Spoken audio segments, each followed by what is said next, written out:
This man, his name is Gay Talese.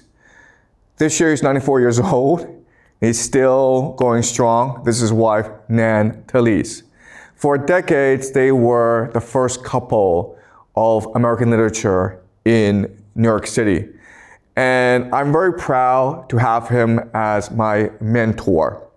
So about 30 years ago, I was in Beijing. I had just graduated from Yale College. I was working as a high school teacher. But I wanted to become a writer. I was an English literature major at Yale. And so I met some journalist friends who introduced me to Gay Talese. In the summer of '99, he came to Beijing to work on a story. And he needed a translator. So I became his translator for 6 months. And during those 6 months, I received the best education any young writer could receive from the greatest American writer of his generation. He practices an art called literary journalism. And no one else practices this the way he does. So what he does is that he will spend hours and hours just talking with someone, trying to get to know this person, trying to understand the world from this person's perspective.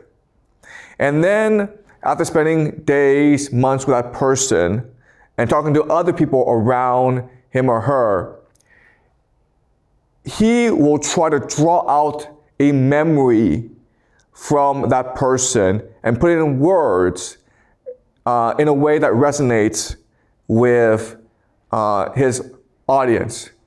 And he is a genius. And when I mean he's a genius, I mean he is unique in what he does. Every writer we've read this semester, whether it's Homer or Dante, even Gay Talese, we'll read him today, they are unique in what they do. Harold Bloom, the great American literature critic, says that great literature is shocking. You read it and you are shaken by it in a way that you remember forever. It is a deep emotional experience that stays with you for the entire life. It shakes you in a way that forces you to reorientate your worldview.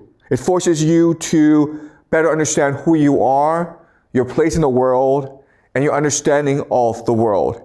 And that's what Gay Talese does. What he does is unique. No one else does what he does. No one else can do what he does, and it is shocking. It's shocking because it transcends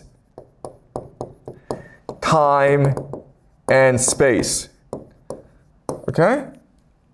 His writing are able to transcend the time he's writing in and then spread across different cultures. So we will not fully appreciate his genius maybe until 50 years from now, 100 years from now. Okay? So he is mainly known for his journalism. He is the greatest journalist of his generation, probably the greatest journalist of all time. American journalism is dying, so people like him will no longer be able to work. These are his boxes. What's amazing about his boxes is that they are living souls, okay? You can't really see it because the picture quality isn't great. But what he does is that he turns each box into a unique soul with its own time, its own place, its own memories. And he uses these boxes in order to create articles and essays and books. Okay? So he takes memories of life, real memories of life, and turns them into great works of literature. He is mainly known for his book, The Kingdom of Power, which is about the New York Times. If you work for the New York Times, you still read that book today as a young journalist. He wrote a book called Honor Thy Father, which is about the American Mafia. And he wrote an essay, a magazine article called Frank Sinatra Has a Cold, which is considered the greatest American magazine essay ever written. Today, I want to talk about a work that people don't really discuss about Gay Talese. It's called Thy Neighbor's Wife.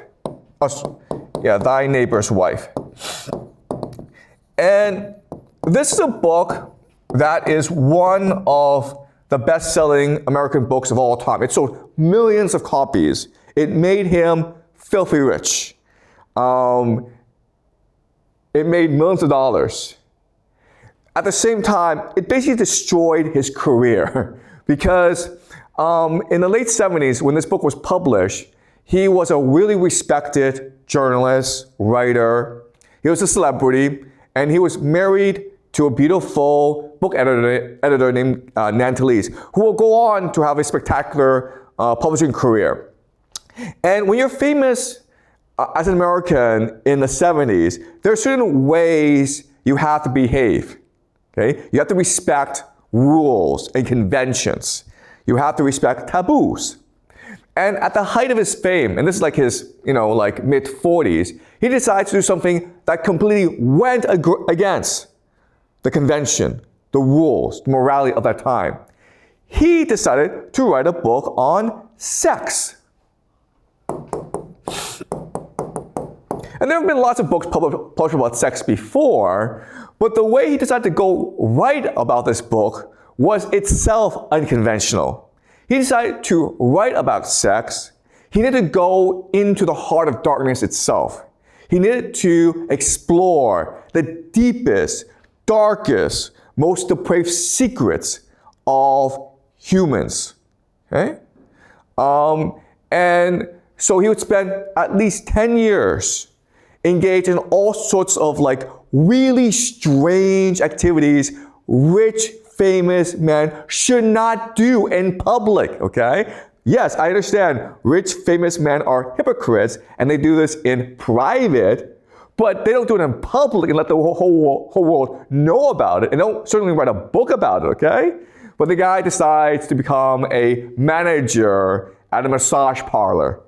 He will go to California and engage in orgies. He will masturbate with other men, but he is an anthropologist. He is trying to understand the complexity of humans. And to do that, you first need to appreciate sex. Okay? So this is a book that no one talks about because it is so controversial. It is so disturbing. It's disturbing because it's truthful. All right? Because it tells us that human beings are ultimately animals. And so I think this is one of the most courageous books ever written because it puts a mirror to us and shows us that we're just basically monkeys. But at the same time, it's also one of the most enlightening, inspiring books that we've written because that has ever been written, because if you look at the act of sex of human beings, it's different from animals because ultimately what lies behind sex is religion, our need, our search for God. Ultimately, that's why we have sex. If you actually read this anthropological study of sex, then you understand that we humans are first and fundamentally religious beings that seek to return to God. It's something that Homer and Dante has talked about before in the past, right? Okay, so before we go into Thy Neighbor's Wife and explore how it's fundamentally a book about religion, I'm going to go into some occult mysticism, okay? So this is something called the Kabbalah. The Kabbalah means to receive. And the Kabbalah is an understanding of how the universe works, why we're here, where we came from, where we're going. Okay, this is called the tree of life. And the story is this. In the beginning, God is everything. It's pure energy. And God wants to know itself. God wants to complete itself. God wants to extend itself. And so what it does is it creates a new being called Adam Kadmon, okay? Think of Adam Kadmon as the cosmic man, the first cosmic man. And God is the will to bestow. God is love, generosity, forgiveness. So God wants to extend himself onto Adam Kadmon. And to do that, he creates Adam Kadmon as the will to receive, okay? The will to receive. God is the will to bestow. Adam Kadmon is the will to receive. But the problem with this is that as the will to receive, Adam Kadmon is pure ego. And so he doesn't really appreciate why God is so generous with him, why God is willing to bestow his essence onto him. So Adam Kadmon rejects God because he's full of doubt. He's skeptical. He's scared. He's embarrassed. Okay? And this ultimately leads to something called the shattering of the vessels.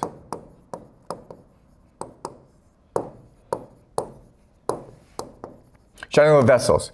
All right? So what happens is that this is the tree of life, which is basically Adam Kadmon. All right? And as God is trying to pour his essence into Adam Kadmon turns away. And so what happens is the light spills outside the tree of life.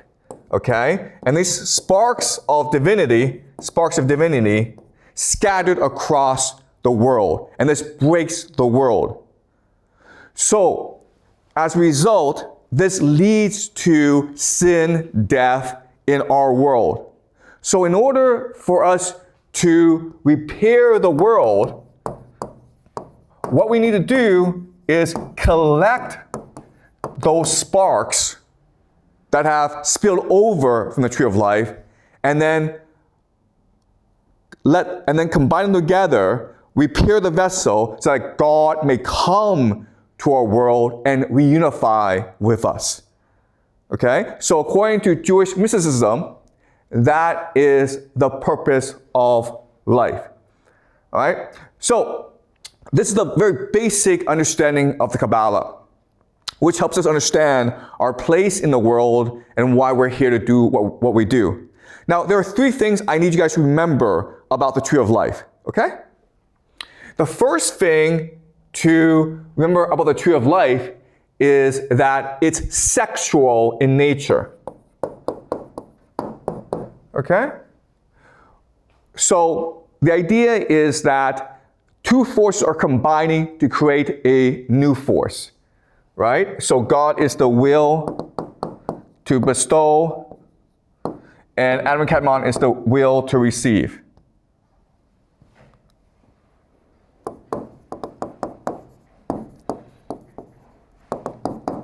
So there's a divine fundamental force to sex, okay? You've been taught that it's a dirty thing, but in fact, it's a very fundamental force of the universe, okay? And because the world is sexual, it moves in a certain logic. Okay, and the logic is this.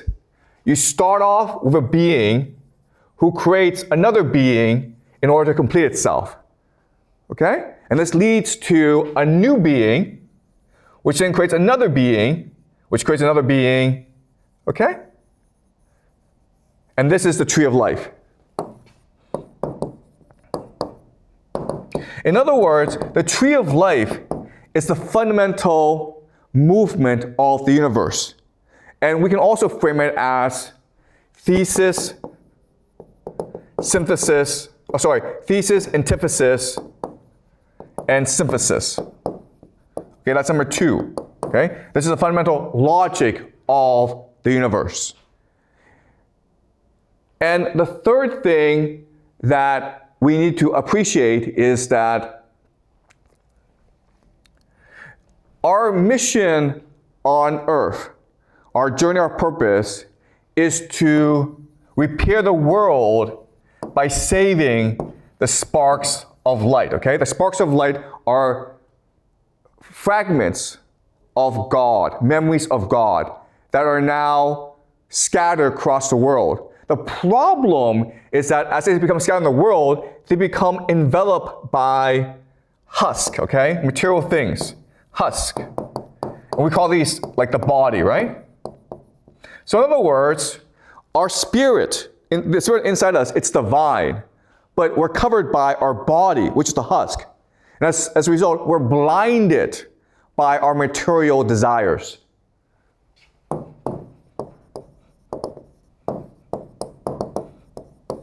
Okay? And so this is a fundamental conflict in the universe. How do we go about repairing the world? Well, we go about repairing the world by repairing ourselves, by discovering the light inside of us. All right? And so this is the question that Gay Talese is going to undertake. What he's going to do is that he's going to risk his entire career. He did actually risk his entire career. And he's going to go into the deepest, darkest corners of the human heart to figure out how we can liberate our divine aspects from the husk that has imprisoned it. Okay? That is a fundamental conflict driving the book, Thy Neighbor's Wife. All right? And if you read the book, 3 different solutions are being proposed. Okay? 3 different solutions are being proposed to answer this mystery. The first solution is meditation. Okay? Meaning that we ourselves have the energy, the power to liberate our spark from our husk through intense concentration. Okay? But in a sexual sense, what is meditation? Meditation is masturbation. I know this sounds really weird, okay? I know this is going to be disturbing for some of us, but it will make sense when we get to the passage, okay? I'm just building the framework, the theory for when we read Thy Neighbor's Wife, okay? So that's the first solution. Second solution is to embrace sex. Okay, so the theory here is that sex is meant to be free, to be casual, to be joyous. But society has imposed restrictions on sex. So sex is a mechanism to control your feelings, to imprison your soul. Okay? Because sex is taboo. So for example, if you were to get married, you're not supposed to sleep with other people who is not your wife or your husband. If you do so, you will have betrayed your wife, yourself, and society as a whole. And then you ask yourself, well, why is that important? Why is sex and love really the same thing? So what if you have sex with another person? Why does that matter? Why can't you separate your husk from your soul? Your soul can belong to another person, but your husk can be enjoyed with other people. Okay? And the way to liberate people from this convention, from this taboo, is to fully embrace sex. Okay? The more sex there is between different people, the more they recognize that what matters is not the sex, what matters is the love.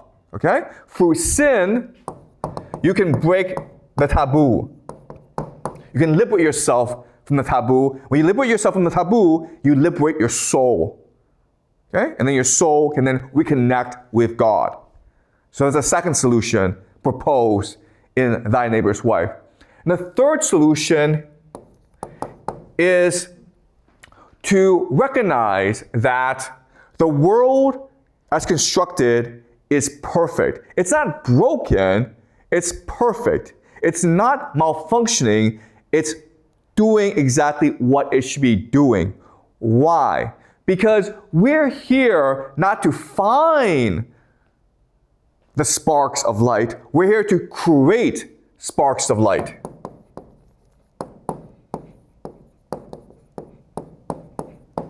And how can we do so? We can do so through love and the imagination. Okay? We're not here to return to God. We're here to do what God cannot do and extend the boundaries of the universe by using our imagination.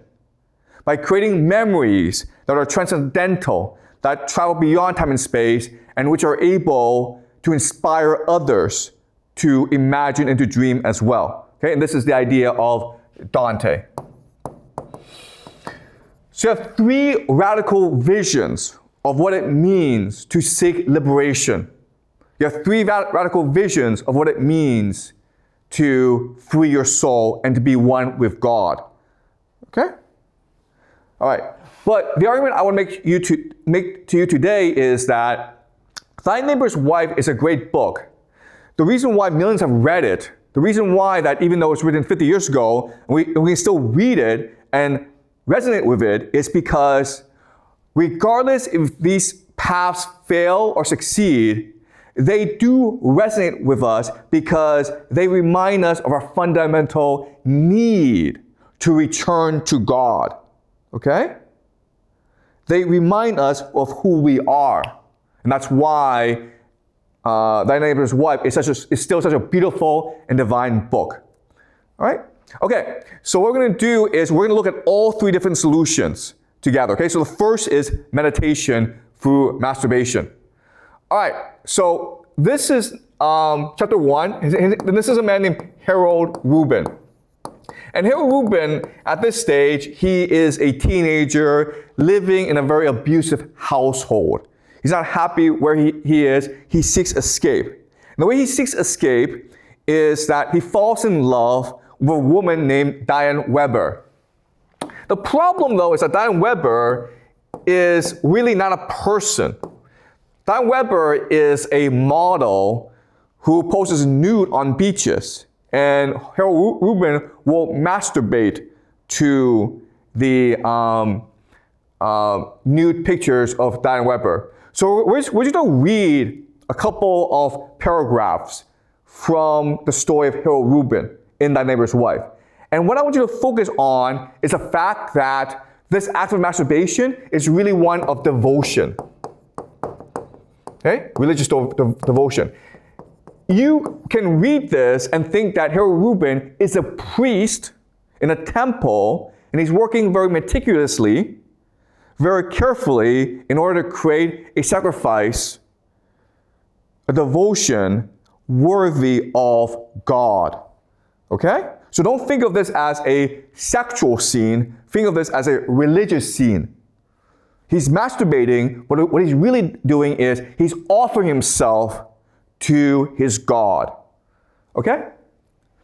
A lean, dark-eyed woman on page 4 attracted Harold, but the photographer had posed her awkwardly on a narrow branch of a tree, and he felt her discomfort.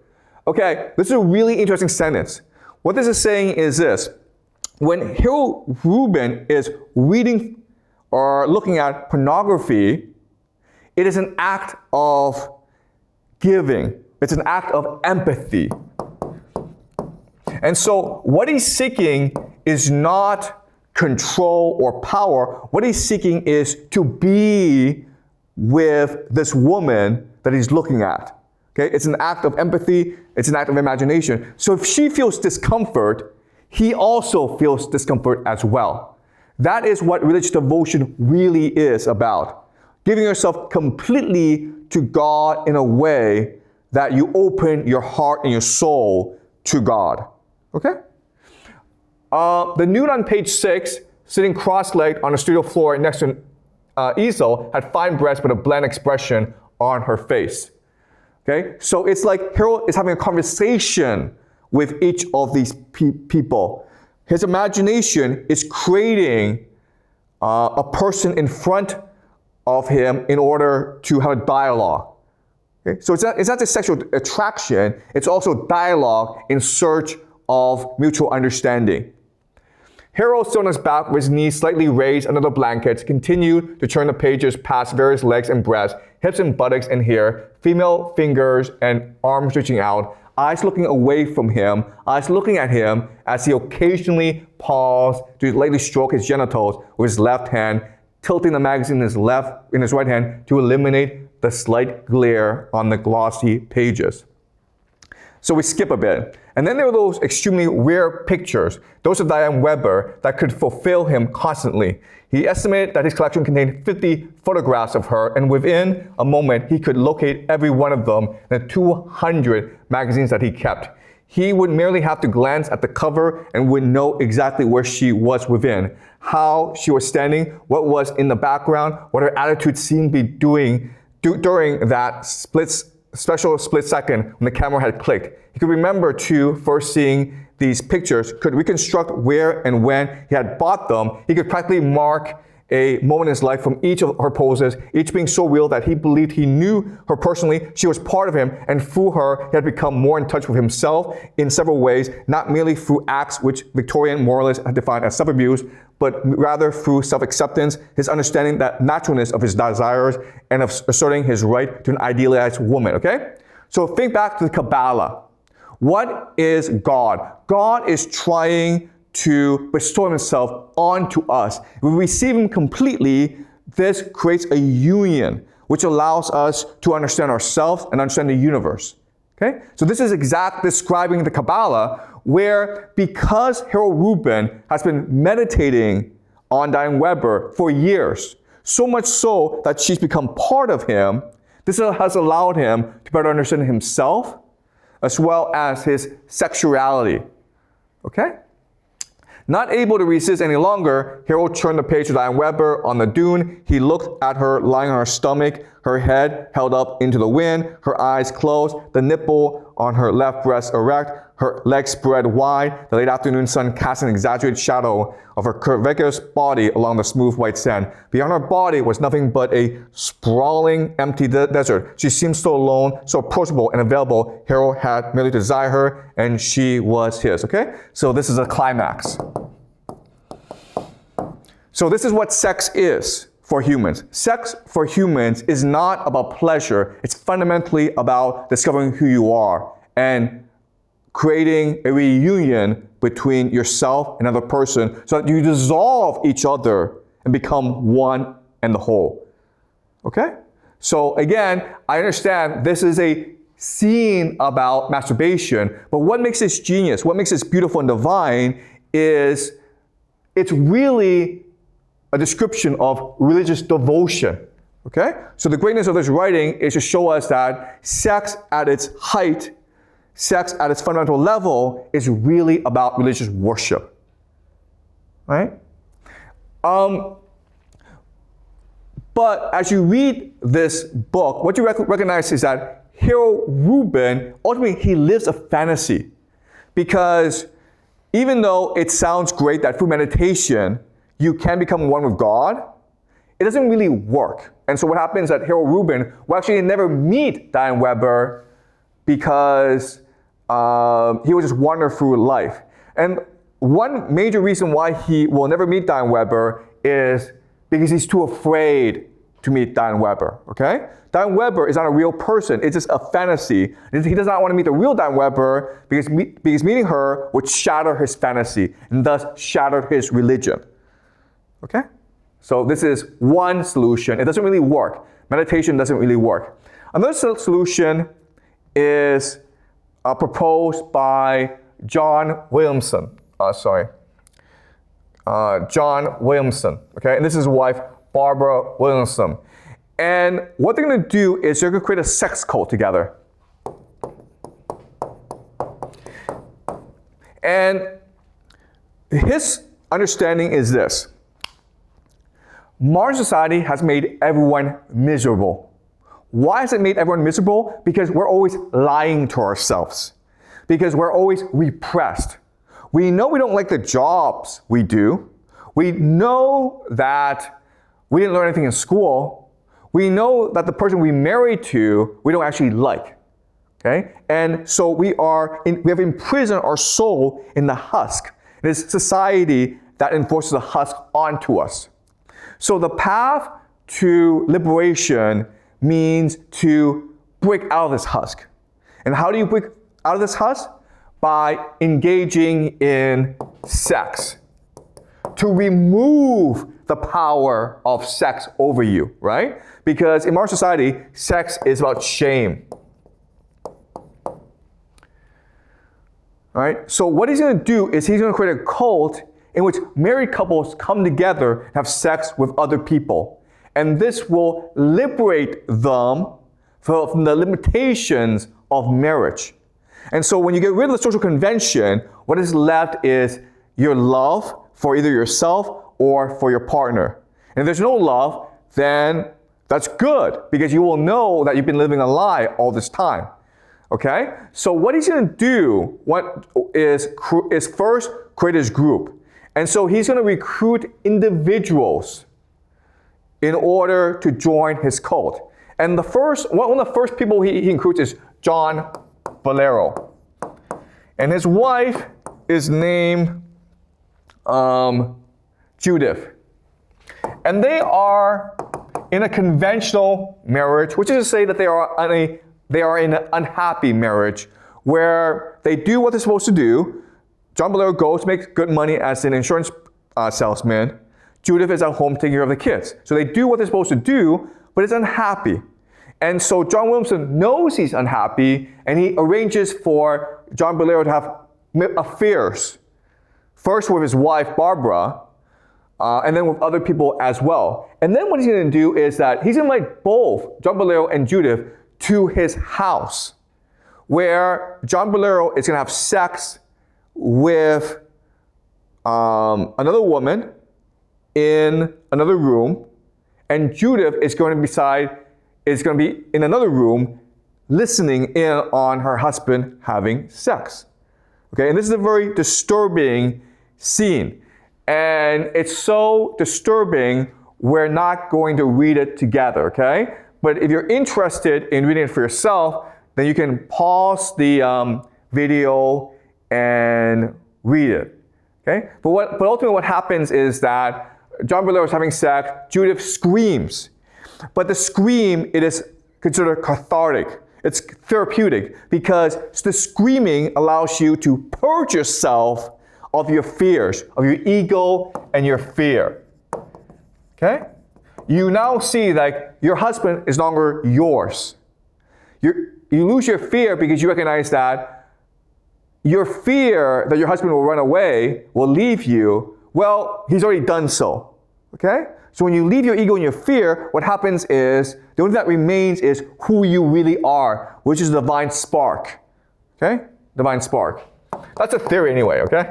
It doesn't happen this way, but this is a theory. All right? So then what happens is that a few nights later,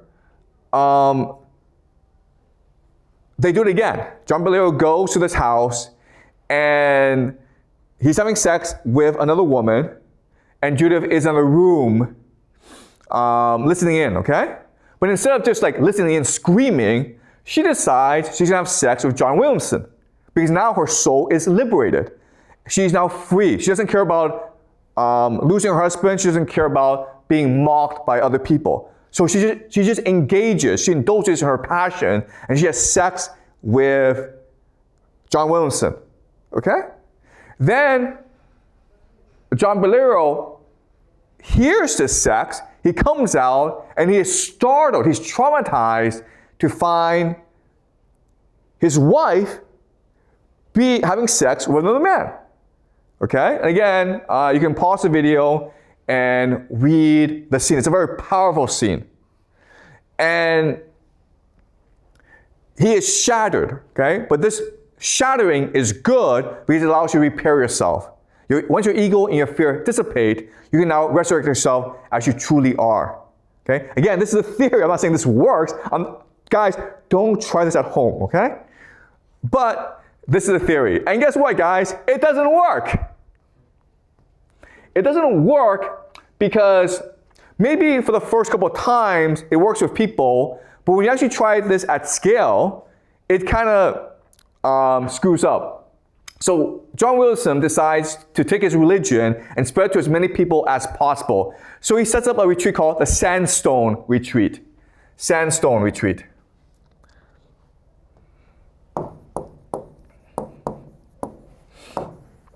And it's basically just a sex club, okay?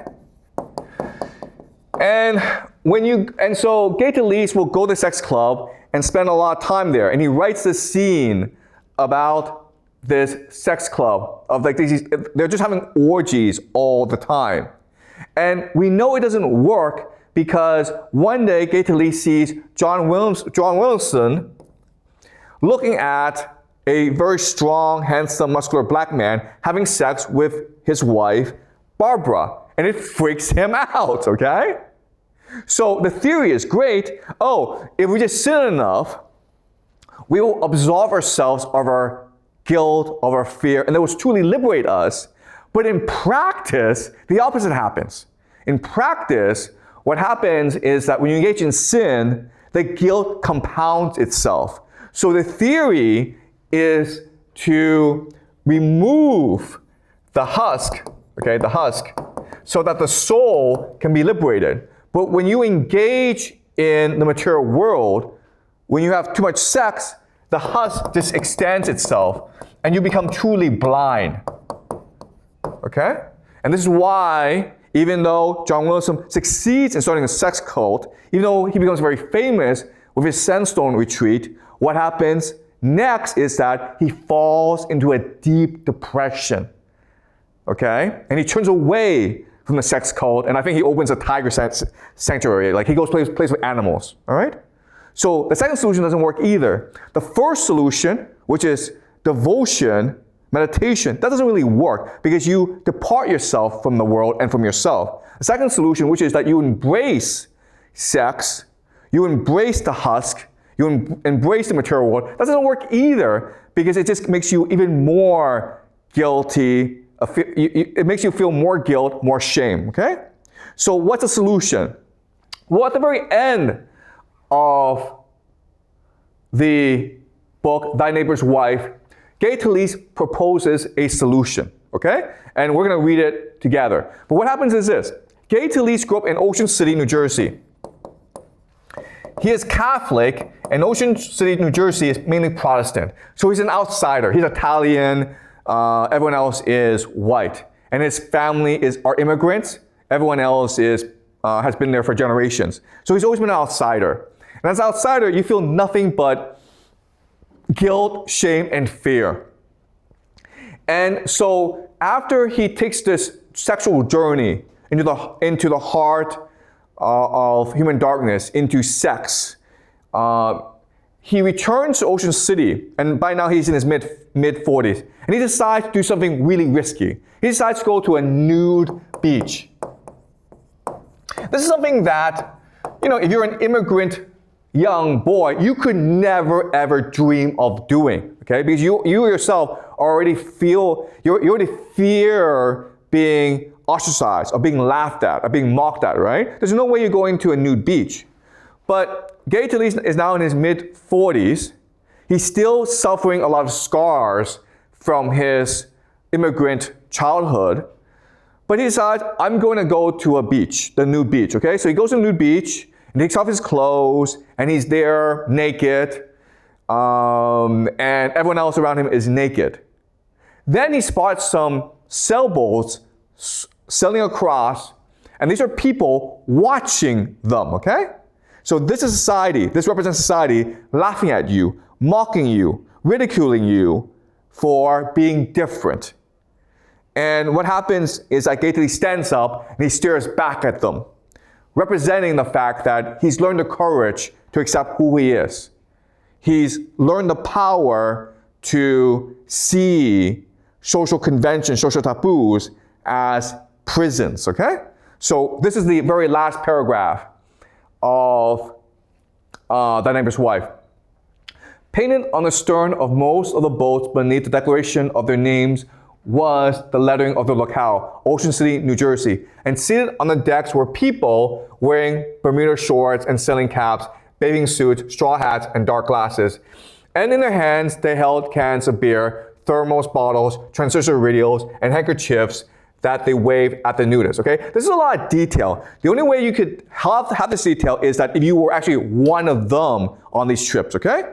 So this is telling us that before going to the nude beach, he himself was on a sailboat sailing like everyone else, watching the nudists. And now he himself has become one of the nudists, okay? There were also some catcalls coming from the boats, whistles and cheers, and after watching for a few moments, Talese stepped forward on the deck, separating himself from the other quiet nudists, and he faced the boats, recognizing a few of the sailing ships, and he fought some of their passengers, okay? So these are his friends, all right? These are people that he's most afraid of knowing that he's nude. He also noticed for the first time that many of the passengers held silvery telescopes and dark binoculars, and they sat rigidly on their decks and swayed in the water and squinted in the sun. Okay, so these are voyeurs. These are people who secretly spy on people being nude. Why are they secretly spy? Because they are afraid. They have ego, they have fear, they have guilt, they have shame, so they have to hide themselves. And so to show that he's not afraid, what he does is, they were unabashed voyeurs and looking at him, and Talese looked back, okay? So he's looking directly at those spying on him and says, like, I was once you. I was once also afraid and living in fear, and now I've liberated myself. Okay, I am now free.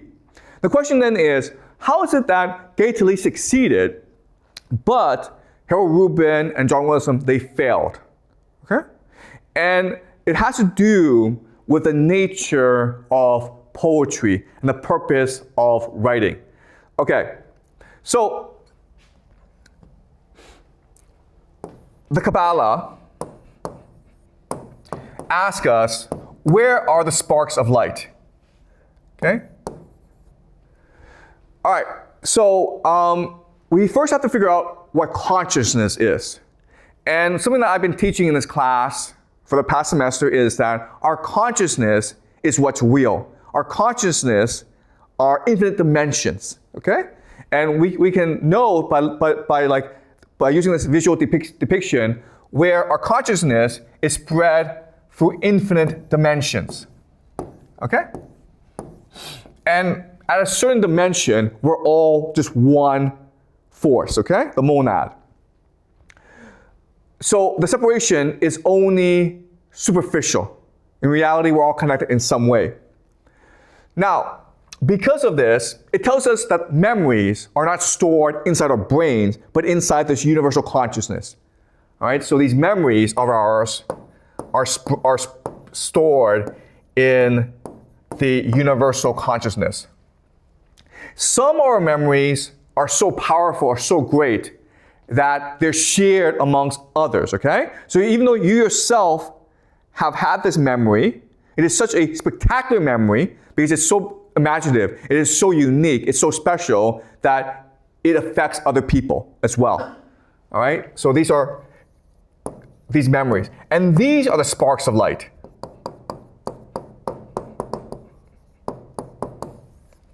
Okay? So in other words, yes, the purpose of life is to find the sparks of light. But what we need to remember is, and this is what Homer and Donnie tells us, is that we have the capacity to create sparks of light ourselves by living great lives. What are great lives? Lives that are unique. Lives that are filled with courage. Lives that are filled with passion. Lives that seek to distinguish themselves from others. Okay? And that's how Gay Talese wrote the book Thy Neighbor's Wife. Because he wanted to distinguish himself from others. Because he was on a search for the truth, okay? He wanted to search for the sparks, okay? Search for the truth, the sparks of light. And in so doing, he himself created these sparks of light. Why? Because he spent years interviewing these people and to draw out the sparks of light from the universe. And when you do that, and you can write it down and share with others, then you expand the imagination of the universe. Okay? And this is really the purpose of life. Why are we here? We're here to create sparks of light ourselves so that we can inspire others to search for their own sparks of light. And that is the ultimate message of Thy Neighbor's Wife. Okay? All right. Well, that's it for us, guys. All right? It's been great teaching you. This is my last class after school. And this is not the end of my journey. I will continue to teach. 2 weeks from now, I will be teaching Dante. I'll be live streaming Dante to a global audience. And after that, there'll be more classes. And I hope that this is also the beginning of your own journey into life. Remember that it's ultimately your choice how to live your life.